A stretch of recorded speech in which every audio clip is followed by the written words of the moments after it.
Amin. Untuk mengawalinya, mari bersama-sama kita buka dengan membaca Bismillah bersama-sama. Bismillahirrahmanirrahim. Selanjutnya, Mas Darwin, ujian ini akan dibagi jadi dua sesi. Sesi pertama sesi presentasi ya, pemaparan hasil proposal Anda. Selanjutnya akan diuji oleh penguji satu dan dua. Oke, siap? Ya. Untuk saudara Darwin, persilahkan untuk mempresentasikan proposal skripsinya, pemaparan, dikasih waktu 7 menit. Kalau lama-lama yang berjawab akhir itu poinnya. Silakan Mas Darwin. Assalamualaikum warahmatullahi wabarakatuh. Waalaikumsalam. Yang kami hormati itu Bapak penguji, Dewan Penguji. Di sini saya akan mempresentasikan hasil proposal saya yang berjudulkan implementasi metode Basu Masail dalam pembelajaran fikih kontekstual di Pondok Pesantren Nurul Huda Sukaraja. Baiklah, yang pertama A, latar belakang masalah. Di sini saya mengambilkan latar belakang masalah, itu pendidikan merupakan wahana yang sangat efektif dalam menjembatkan pesan-pesan konstitusi dan merupakan sarana yang tepat dalam membangun watak bangsa. Kontribusi pendidikan terhadap pembangunan suatu bangsa adalah sangat besar. Masyarakat yang cerdas sebagai output pendidikan memberikan nuansa kehidupan yang lebih berkualitas dan secara progresif akan membentuk kemandirian. Masyarakat bangsa yang demikian merupakan suatu potensi bagi investasi besar dalam perjuangan keluar dari krisis multidimensi dan tanggung jawab global. Langsung ke khitbah Ma'hadiyah, itu merupakan inti dan tujuan dari pesantren secara umum. Tujuan ini terkait antara lain meliputi fungsi, arah, dan tujuan pesantren secara umumnya, antara lain mengkaji ilmu agama, khususnya ilmu klasik atau kitab kuning, dan mengamalkannya ke masyarakat, membentuk manusia muslim yang dapat melaksanakan ibadah mahdoh, memberikan santri yang bertanggung jawab kepada masyarakat dan bangsanya dalam rangka bertanggung jawab kepada Allah, menjaga sekaligus melestarikan tradisi keagamaan yang lama, dan menerima pembaruan-pembaruan yang lebih konstruktif bagi pengembangan santri dan lainnya. Atas dasar itu maka berbagai pembenahan dan dalam diri pesantren sudah harus dilakukan pada saat ini. Misalnya seperti Basu Masail. Basu Masail merupakan forum diskusi yang berfungsi memecahkan segenap permasalahan yang ada di masyarakat ataupun permasalahan yang telah diajukan oleh individu atau kelompok masyarakat untuk dicarikan pemecahannya dari pandangan fikih. Dalam Badul Masail, santri dituntut untuk mencoba masuk dalam suatu masalah yang nyata yang ada di sekitar mereka, serta mencoba merasakan dan memecahkan segala permasalahan yang melingkupinya. Nah, Pondok Pesantren Nurul Huda merupakan salah satu lembaga pendidikan yang dalam pelaksanaannya tidak jauh berbeda dengan lembaga pendidikan yang lain, karena pesantren ini dalam metode belajar mengajarnya menggunakan beberapa pendekatan dan metode pembelajaran yang berorientasi pada santri dengan masih digunakan metode model pembelajaran klasik, yakni Basu Masail, sehingga kegiatan ini menjadi agenda rutin di Pondok Pesantren Nurul Huda. Yang kedua, B, urusan masalah. Berdasarkan latar belakang di atas, peneliti mengajukan pertanyaan penelitian sebagai berikut. 1. Bagaimana implementasi pembelajaran menggunakan metode Basu Masail dalam pembelajaran fikih kontekstual? Yang kedua, bagaimana hasil pelaksanaan pembelajaran menggunakan metode Basu Masail dalam pembelajaran fikih kontekstual? Yang ketiga, apa saja faktor pendukung dan penghambat selama pelaksanaan metode Basu Masail dalam pembelajaran fikih kontekstual?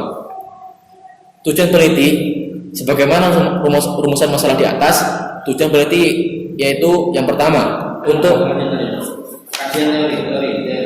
kajian teori. Yang pertama, metode Basu Masail.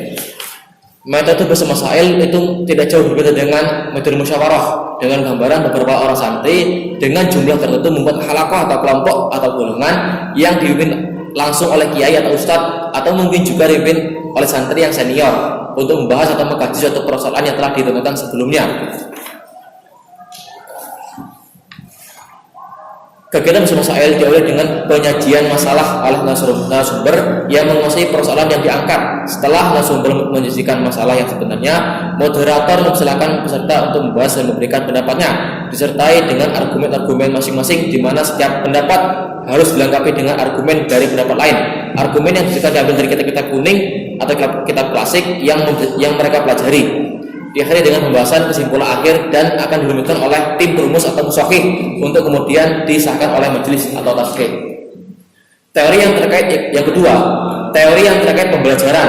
Yang pertama, teori konstruktivisme.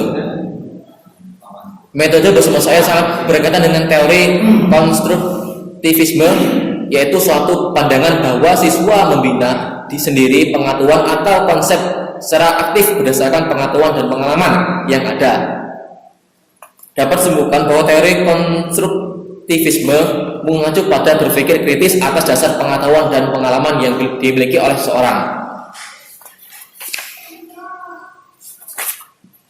Yang kedua, fikih kontekstual. Fikih menurut bahasanya paham, sedangkan istilah adalah mengetahui hukum-hukum agama Islam dengan cara atau jalan ijtihad. Kemudian fikih adalah pengetahuan tentang hukum-hukum syariat Islam mengenai perbuatan manusia yang diambil dari dalil secara rinci. Sementara itu, kontekstual adalah suatu pendekatan pembelajaran yang menekankan pada proses keterlibatan siswa secara penuh untuk dapat menemukan materi yang dipelajari dan menghubungkan dengan situasi kehidupan yang nyata sehingga mendorong mereka untuk dapat menerapkan di dalam kehidupan. Dari uraian tentang fikih dan kontekstual di atas dapat diambil kesimpulan bahwasannya pengertian pembelajaran fikih kontekstual adalah konsep belajar hukum Islam yang mampu mengaitkan materi dengan yang diajarkan dengan situasi dunia nyata santri, serta mendorongnya membuat hubungan antara pengetahuan yang dimilikinya dengan penerapannya dalam kehidupan sehari-hari maupun mencari solusi dari segala permasalahan yang dihadapi.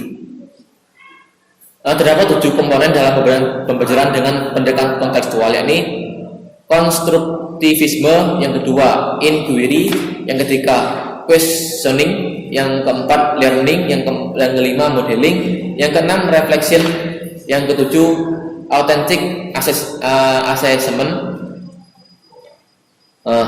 Mempelajari fikih kontekstual besar sekali faedahnya bagi manusia. Dengan mempelajari fikih akan dapat diketahui mana yang disuruh mengerjakan dan mana pula yang dilarang untuk dikerjakan. Selanjutnya F, metode penelitian. Di sini saya mengambil ada beberapa metode, yaitu yang pertama pendekatan penelitian, yang kedua jenis penelitian, yang ketiga subjek dan objek penelitian. Subjeknya itu gimana para santri-santri yang kami teliti, dan objeknya itu di Pondok Pesantren Huda yang berbasis dengan metode bahasa masail dalam pembelajaran fikih kontekstual. Yang keempat, metode pengumpulan data. Di sini ada yang pertama observasi, yang kedua wawancara, yang ketiga dokumentasi, yang keempat triangulasi data, dan yang terakhir analisis data.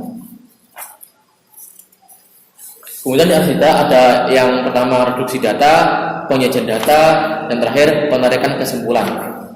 Demikian yang dapat saya sampaikan. Kurang lebih sampai saya akhiri. Wassalamualaikum warahmatullahi wabarakatuh.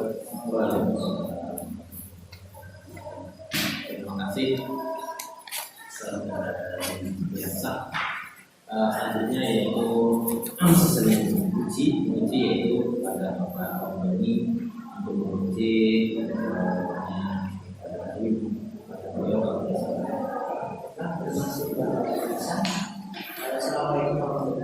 Waalaikumsalam.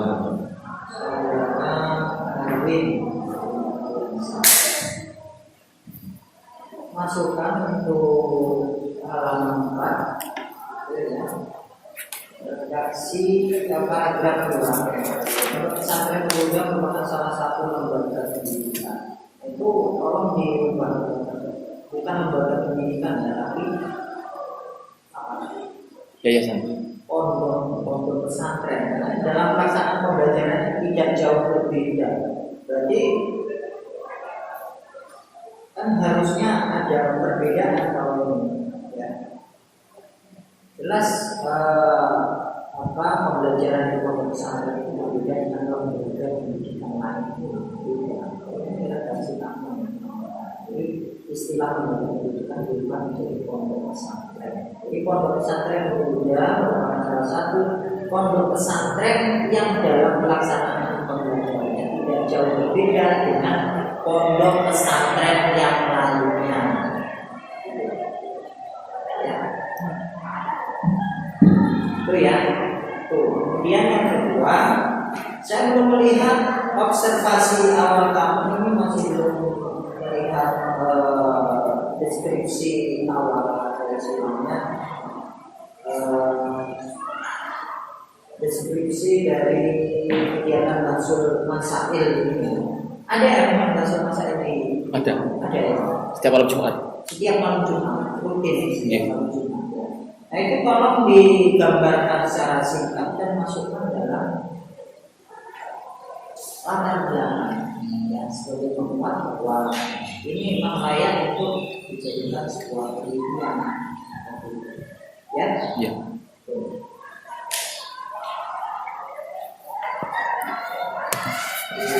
Dinarasikan bagaimana kegiatan itu seperti apa, kemudian itu seperti apa, kemudian pembagian itu seperti apa, terus kita yang dipelajari apa itu? Untuk sementara Fathul Qorib. Fathul Qorib.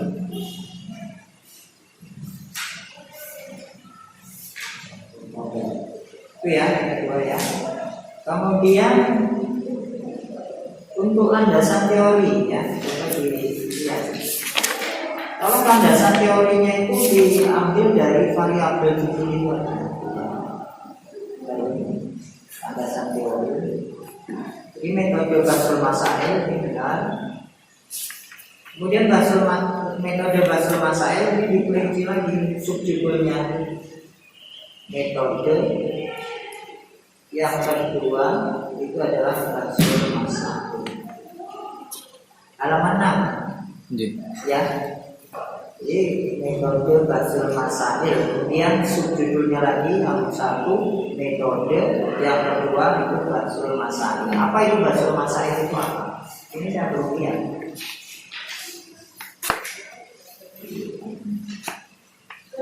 Ya, metode apa? Kalau metode ini saya rasa sudah ada istilah. Ya. Kemudian yang kedua variabel yang pertama tadi kan metode Basul Masail. Kemudian yang kedua adalah fikih kontekstual, pembelajaran fikih kontekstual. Nanti diperinci lagi apa pembelajaran fikih kontekstual. Ya, jadi supaya tersusun dengan rapi yang namanya sendiri.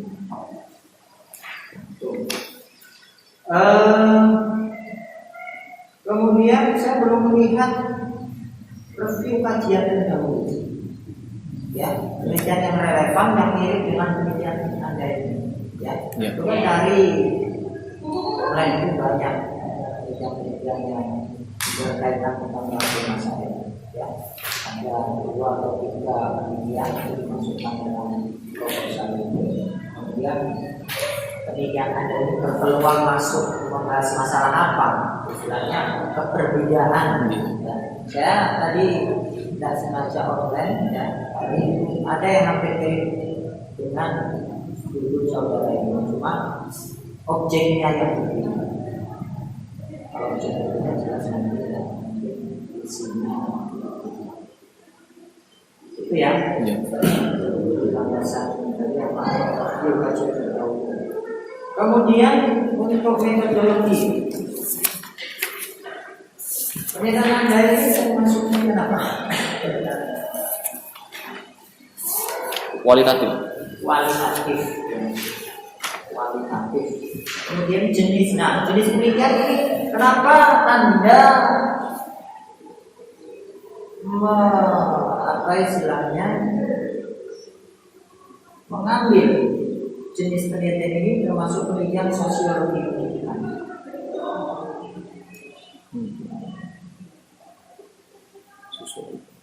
Karena untuk bersosial ke masyarakat, antar santri ke masyarakat jatuhnya nanti. Ya, dalam kegiatan Basul Masail apakah berhubungan secara langsung dengan masyarakat? Untuk sementara belum. Nah, no kan? Nah, jadi itu perlu pencermatan di situ.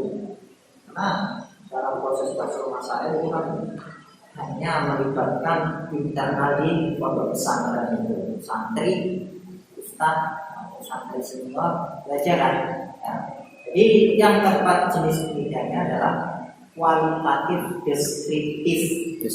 Ya, ditulis kualitatif deskriptif. Jadi Anda mendeskripsikan implementasi atau pelaksanaan metode Basul Masail di pembahasannya.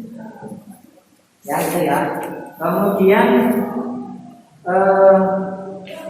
satu lagi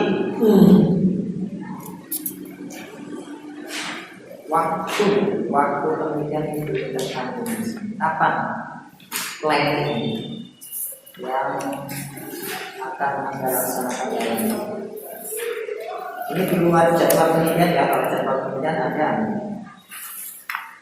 di jadwal penelitian waktu penelitian itu masih berapa? Waktu lah. Ya, waktu penelitian itu sudah ada.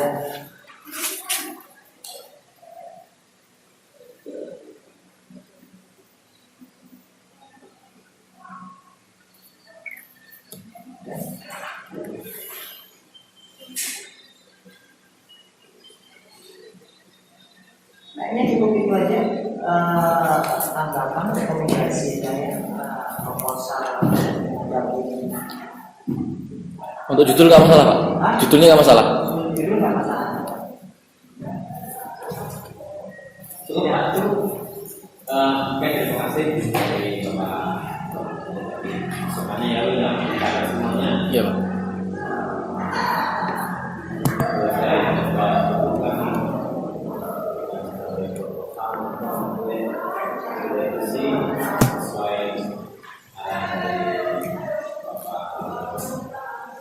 Oke, terima kasih. Cukup ya. Mari bersama-sama kita tutup kajian proposal skripsi karena kita akan melakukan hamdalah bersama. Alhamdulillahirabbil alamin. Dan saya kurang lebih mohon maaf. Assalamualaikum warahmatullahi wabarakatuh. Waalaikumsalam.